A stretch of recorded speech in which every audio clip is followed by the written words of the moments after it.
What's good, everyone, and welcome back to another reaction video. Today we're reacting to Game Theory, Your FNAF Theories Solved. This is a week after the FNAF 2 movie came out. As you remember, on Saturday I released two theories, so yeah.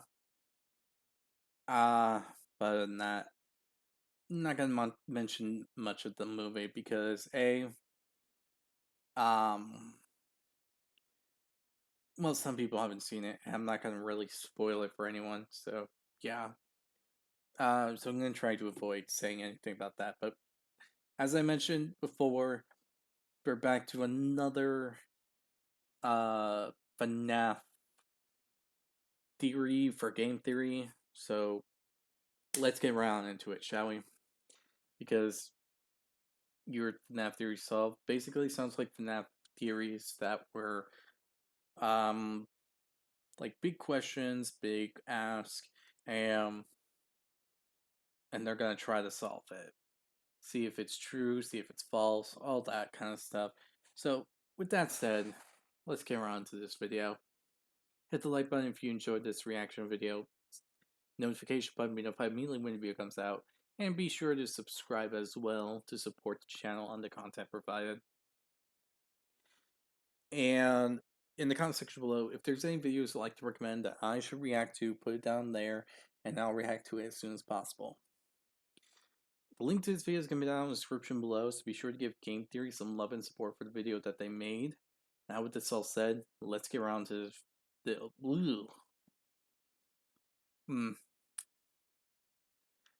My words didn't want to come out right. But yeah, let's get around to this video, shall we?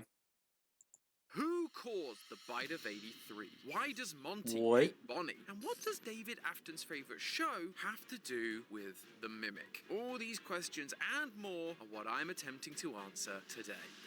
Only one of those questions seemed Hello, really important. Internet! Welcome to Game Theory, the show that keeps on giving like the hidden details in a FNAF game. Although, hopefully we're less complicated. I mean, how often do we find small pieces in this franchise that either don't go anywhere or don't connect to any of the big questions we're actually asking? And sometimes the pieces don't even get discovered until way after the game releases, like the Springlock design with possibly Henry's signature as pointed out by ID's Fantasy. Or there's an update added to the game way after its release that changes small details, like this random silhouette in the window that I saw Right Host talking about. The trouble is, when they are just small pieces, it can be hard to justify talking about them because they're just that small. That one thing is interesting for sure, but does it actually change anything? However, as I've been going back through our FNAF archives and weighing up all of these small pieces that have been brought to light, either through more research on my end or from other talented theorists in the space, I believe I found a few interesting details that are worth talking about. So today, I want to present 3 mini theories that, if true, would change or expand on previous theories we've explored in the past. Think of them like theory DLC. Don't worry, I'll be sure to explain each of the previous theories as we go, but let's start with one that's actually been on my mind for a few years. Theory number 1. Henry stole Edwin's design.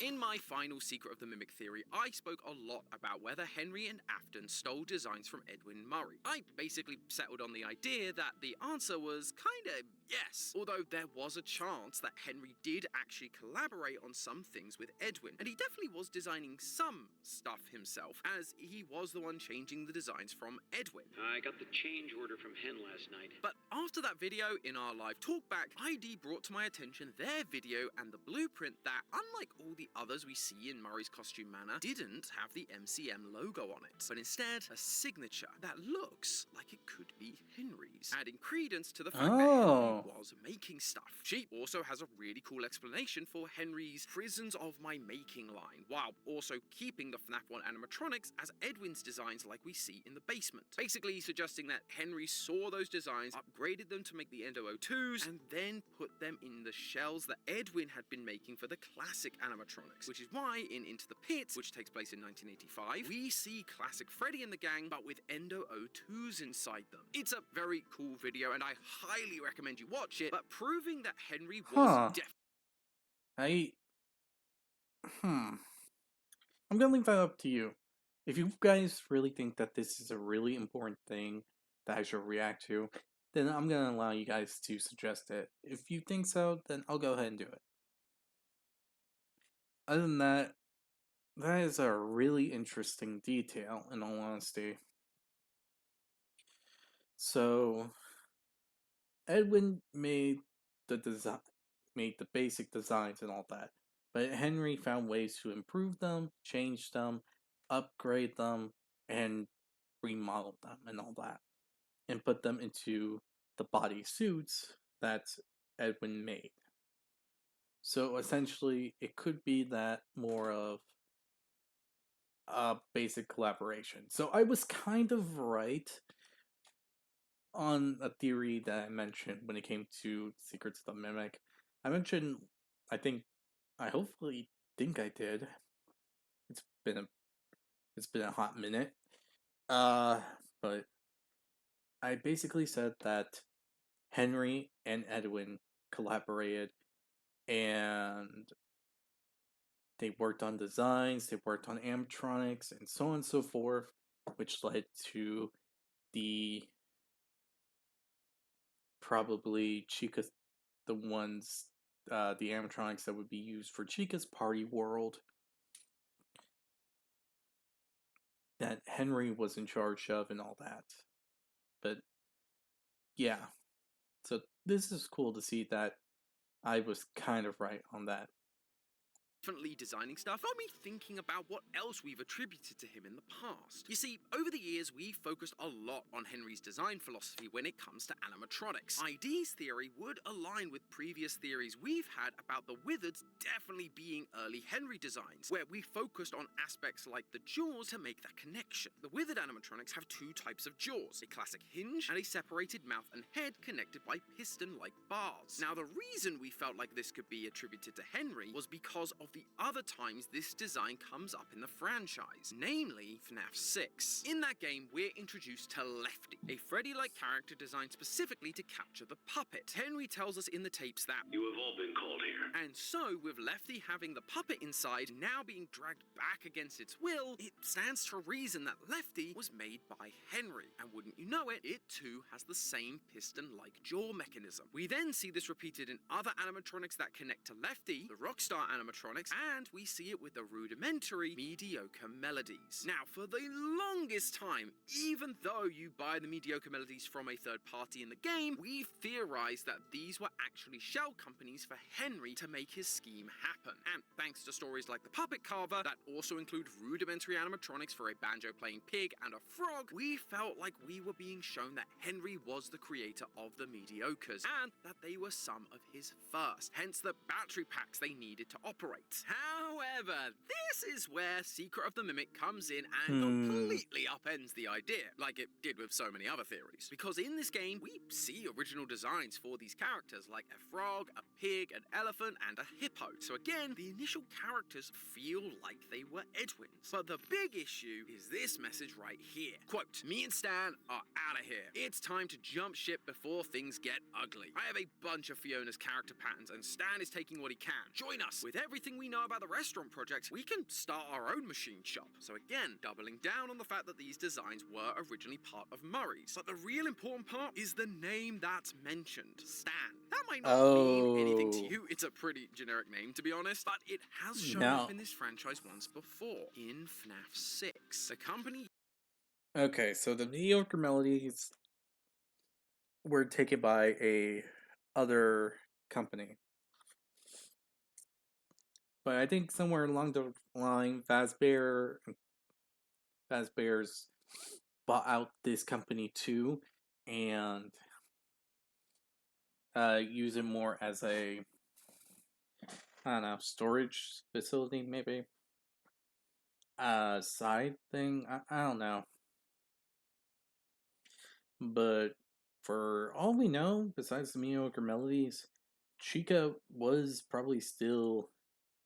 Chica and Foxy were made by Henry, with the collaboration of Henry, Edwin, and William. Though I am still saying that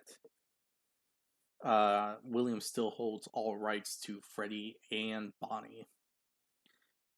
the whole thing about Chica, though, it and Foxy is a bit weird for me because honestly, I do think that Foxy was made after the three collaborated together, but I do think Chica was made by Henry and Edwin. You buy the mediocre melodies from is called Stan's Budget Tech. This guy and his friend left MCM, stole Fiona's designs, and then started a robot shop, which we then buy from in FNAF 6. That's why in the character encyclopedia, Ned Bear's entry questions whether he was altered from Freddy Fazbear, quote, to avoid copyright issues. It was originally a Freddy that Stan stole from the company and made his own, only to sell it back to Fazbear years later. The most frustrating part about this isn't the fact that Henry didn't make the mediocre melodies. I've made my peace with that. It's that we used to be able to use these animatronic designs to distinguish who made them. And now it feels like this is just how people make animatronics, and they can be anyone's. Are the rock stars actually Henry's, or is that another real company, where he then took an old rockstar Freddy and turned him into Lefty? It just means we're back to square one with knowing who made what exactly. Well, kinda. See, there is one more animatronic that uses this design that I've not mentioned. One that we've also attributed to Henry in the past, and one that came before all of these other designs. Fredbear. In the FNAF 4 minigames, we see multiple versions of Fredbear at the diner location, some being worn by staff, others are in animatronic mode. However, if we take a look at the iconic one that ends up crunching down on one David Afton, what do you notice? That same piston-like jaw design. But every Golden Freddy or Fredbear we've seen in this franchise up until this point hasn't had that design detail. They all have designs more similar to Freddy or Withered Freddy, hinged or attached jaws, not pistons. But do you know where we do see a piston-based jaw design for Fredbear? Down in the basement of MCM. This version of Fredbear has a prototype label on the back of its head, implying that this is one of the designs we read about from Edwin. Quote, Fiona, the new spring locks are working well, even with the water damage. They should be ready for the diner soon. These are the new designs Edwin makes to avoid the classic water damage prone designs that he and Henry had previously made. Which is great if you want to avoid a lawsuit, and given the state of Edwin's bank account, I think that'll be music to his ears. Bank account status overdrawn. It's a shame, really. If he had just partnered up with Chime like we have, he could have used MyPay to act. No, we're not dealing with copyright.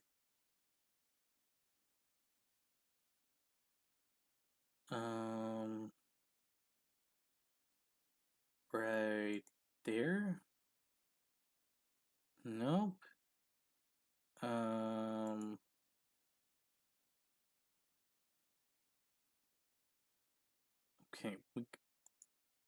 Okay, I think I got Showing it. this video, and sorry we weren't able to tell you about it sooner, Edwin. Maybe this would have been the thing to save you. But at least you made a better version of Fredbear. Like I was saying, this new version of Fredbear wasn't susceptible to water damage. And this one has that classic piston jaw. It seems like, despite the project not being fully finished, and this one just being a prototype, Fazbear still wanted more versions of Fredbear in their diner, and so brought this version to fill in that slot, which is why we see multiple versions throughout the minigame. I mean, Edwin does say that these new designs have, quote, odd behaviors, like, say, not stopping its mouth movement when there's something clearly caught inside. It also means that both Stan, who left the company to start his own business, and Henry, who bought all of MCM's designs, were all copying and working off of Edwin's original designs. It can all be traced back to him again. And so, if we ever see any animatronics in the future with this design, while they might not physically be made by Edwin, we should take a look because it's clearly copying his original designs, and we can likely trace it back to him in some way. However, this also raises a, let's call it, disturbing truth. If this Fredbear we see in the diner is actually a prototype from down in the basement of MCM, then that would mean it wasn't Henry's design that got David Afton killed, it was Edwin's, which then changes a lot of Afton's motivations. We've commonly looked at this moment as the reason William is sent on a killing spree, starting with Charlie. It's revenge on the man who made the machine that killed his son. son. But now, if it's Edwin's machine, it throws into question why Afton killed Charlie, leaning more into the idea that he never really cared about his kids and was more interested in just experimenting and, well, murder. But speaking of David Afton, theory number 2, David Afton is possessed. I recently What? did a trash episode where I explored the theory Oh, yeah, of that. David by T-Dreads. That theory basically focuses on the idea that David Murray, David Afton, and Gregory are also similar because David Afton and Gregory are both possessed by a version of the Mimic AI, making them into a version of David Murray. However, even he recognized some of it was a bit of a stretch, namely the how of it all when it came to the possession of David Afton. His solution was that it was psychic friend Fredbear containing a version of the Mimic AI that then transferred into David Afton, much like the Lonely Freddy's work in the Fazbear Fright story. But like I say, even he recognized it was a bit of a stretch, and I also had some thoughts on why it was confusing. Mostly that the timeline didn't really add up. If psychic friend Fredbear was asking questions in order to take possession, then why is David Afton already acting and looking like David Murray? If David Afton is already possessed, then why is Fredbear asking questions or speaking at all? That being said, I did like that idea of David Afton being possessed by AI, and so I was trying to see if I could find any more evidence to back up this idea and maybe solidify the solution. And I think there is, in the form of 2 stories from Tales from the Pizzaplex. Ones that T-Dreads didn't mention, B7 and B7-2. B7 was all about a B7? kid called Billy that became obsessed with animatronics, so much so he decided to literally become one himself. He got surgery to remove his limbs and replace them with prosthetics. Eventually, he realizes his mistake and gets himself crushed in a junkyard. The sequel starts in a hospital. Billy somehow survived his injuries and is now learning to live life without his animatronic limbs. But while in hospital, he is haunted by those same animatronic limbs that once were a part of him, and they are desperate to become one with him again.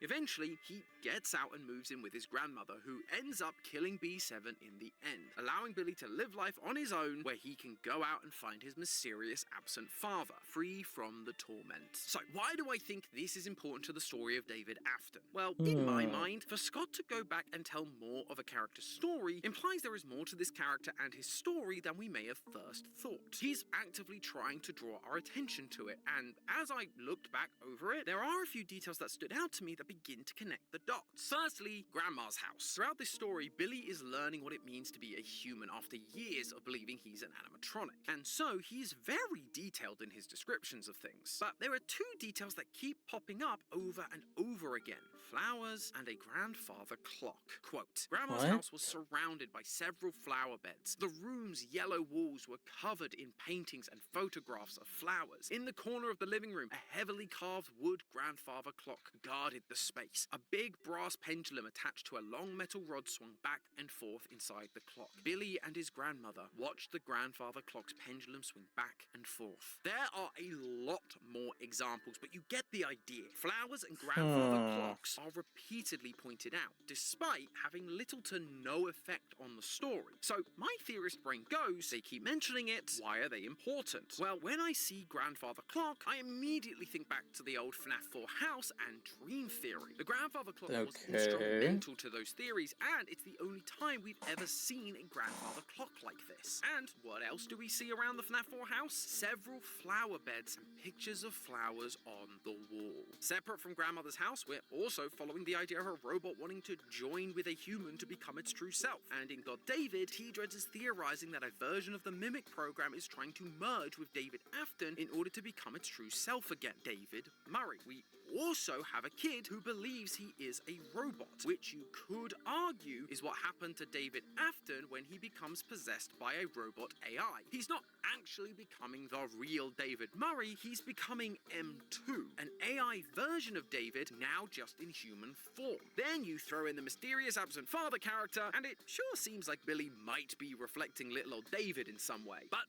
as the wise elder Unwithered Tree stated in T-Dread's God David video, if that is the case, then what are we supposed to be learning about David Afton from this story? Well, I think it might actually answer T-Dread's issue around his possession. At the very beginning of B7, little Billy becomes obsessed with animatronics to the point he believes he is one, almost like he's being mind controlled or possessed. And it all starts with him watching a show called Freddy and Friends. And what's on the TV in the Afton house in FNAF 4? The Fazbear TV show Fredbear and Friends. was. Could it be that rather than psychic friend Fredbear being the way the mimic possessed David Afton, instead it was the TV? That would leave psychic friend Fredbear to keep the role he's always had, being a way for Afton to spy on his kid, maybe even check in and ask questions to make sure the possession was successful, but still allow for the possession of David Afton by the mimic program like T-Dreads originally theorized. It's a huge stretch, I admit, but so was the Lonely Freddy idea in the first place, so I do think it's worth thinking about this kind of symbolism between characters. And speaking of, theory number 3, the Monty and Bonnie feud solved. Since Security Breach, it's been abundantly clear that there's some kind of beef going on between Monty and Bonnie. In Security Breach itself, we got Fazwatch messages showing us Glamrock Bonnie's strange movements around the Pizzaplex, which eventually led him to Monty Golf, and he was never seen again. In the interactive novel VIP, we find the Bonnie go-kart has been sabotaged with Monty mix, and if you throw a packet of Bonnie branded candy at Monty, he stomps on it in a rage once he notices it's Bonnie's. And it all comes to a head in Ruin when we find Glamrock Bonnie completely, well, ruined, with green and purple paint across his broken chest, just like Monty's claws. Now, this whole thing has been massively debated in the community. Did Monty do it? Was he framed? Why would Monty hate Bonnie? Yeah, that is like the biggest question. The live characters and a lot of the backstory, it's confusing. So, I heard enough theories about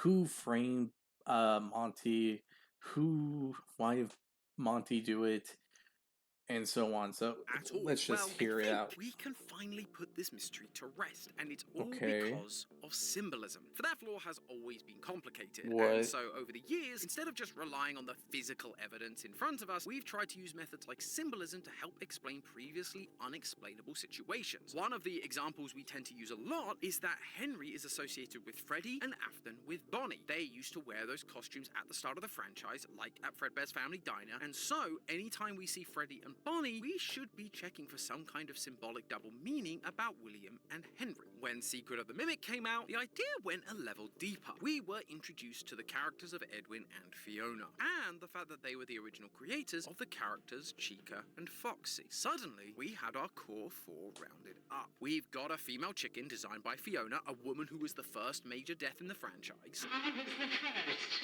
I have seen Okay. everything.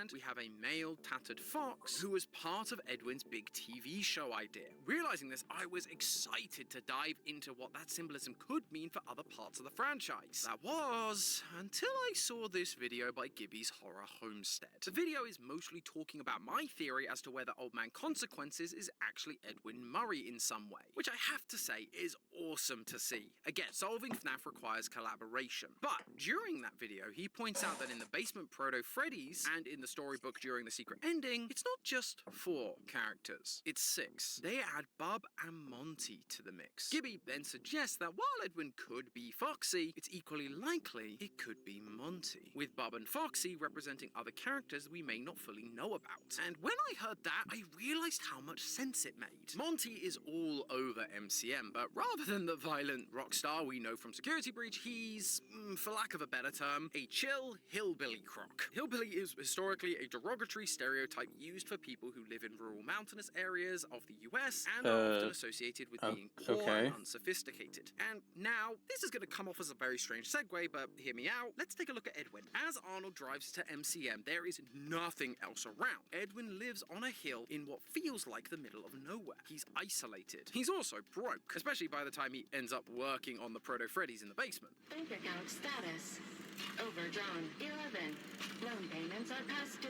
And his designs or approach to animatronics and business is generally rushed, prone to failure, or you could say unsophisticated, especially when you compare it to Afton and his very successful business. To be clear, I am not saying that Edwin is literally a hillbilly, but some of those traits do translate symbolically to what we see from Edwin, making Monty a pretty good symbolic stand-in. He's also made by Edwin, which feels like an important part of the symbolic attachment idea, and to top it all off, his inclusion matches Edwin's inclusion in the franchise. When we look at someone like Fiona being Chica, Fiona may have died in Security Breach, but M1 takes on her identity, and M1 is present underneath the Pizzaplex and all of the FNAF locations probably, just like Chica is present in all the games. But now look at Monty. Monty is part of the Proto-Freddy's at the start of the franchise, only to disappear and then suddenly show up again in Security Breach, which feels just like Edwin's part in the story. He was part of the early days of Freddy's, gets removed from the story both by Fazbear and literally by Scott, and then becomes relevant again in the modern day with Security Breach thanks to the Mimic storyline. This could mean that Edwin isn't dead and is gonna show up again to stop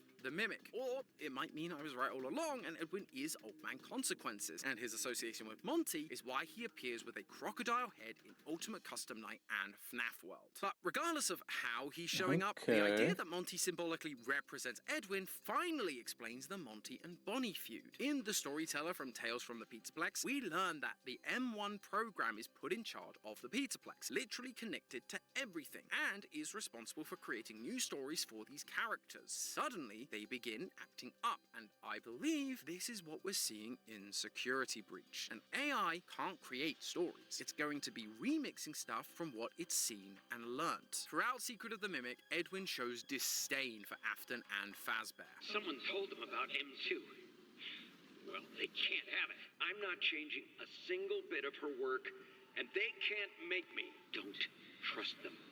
Never tell them they want to destroy you. He's angry at Afton for stealing his employees and ideas, buying out his business, changing Fiona's designs, and setting unrealistic deadlines. In his mind, Afton is destroying him and everything he's built. And M1, the machine designed to mimic Edwin's wife, Fiona, would have been around to witness all of it. He'd have vented to her. She'd have heard his recordings. So Edwin's perspective became her perspective. Flash forward several decades, and suddenly, Monty begins showing an over-the-top disdain for Bonnie, sabotaging rides that look like him, and throwing fits over Candy because the Mimic is doing exactly what we've been doing, associating characters with their human counterparts, all from the perspective of the wife bot that was there to witness the destruction Fazbear caused. It's why Glamrock Freddy and Glamrock Bonnie are best friends forever. From the Murray's perspective, Henry and William were best friends, willing to betray Edwin. So, when the Mimic takes over, she makes that a reality. And that is why Monty hates Bonnie. Monty is Edwin and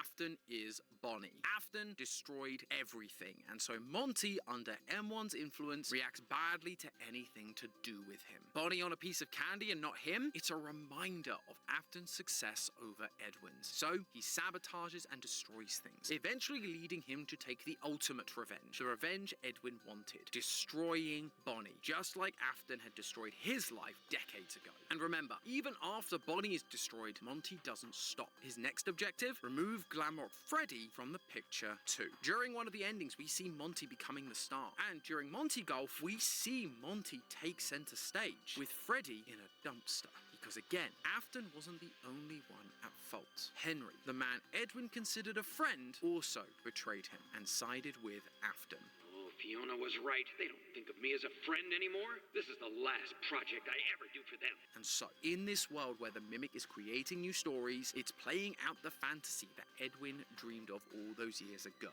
where he ends up on top, destroying the very people that destroyed him. But hey, that's just a theory. A game theory! Thanks for watching. World premiere on Game. Okay, that's an interesting one. I really like that last bit involving Bonnie and Rockstar Bonnie and Monty, since that actually does give like a solid lead on that, because it makes sense. Because if Monty is supposed to be a representation of Edwin, then it makes sense for why Monty acted the way he did. Because because by being connected to the system, association would be given, and so on and so forth. Honestly, it makes sense. So it's not too hard to believe, in all honesty.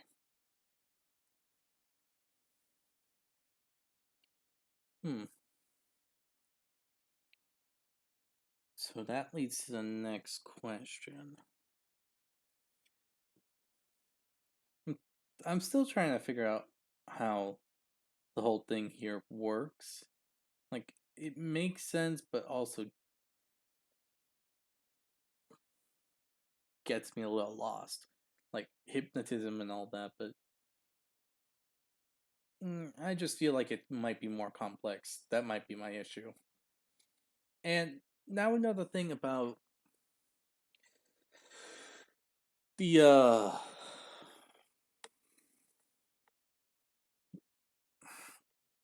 the mediocre melodies. They were technically made by Edwin, but some guy and Stan took the designs of them and just decided to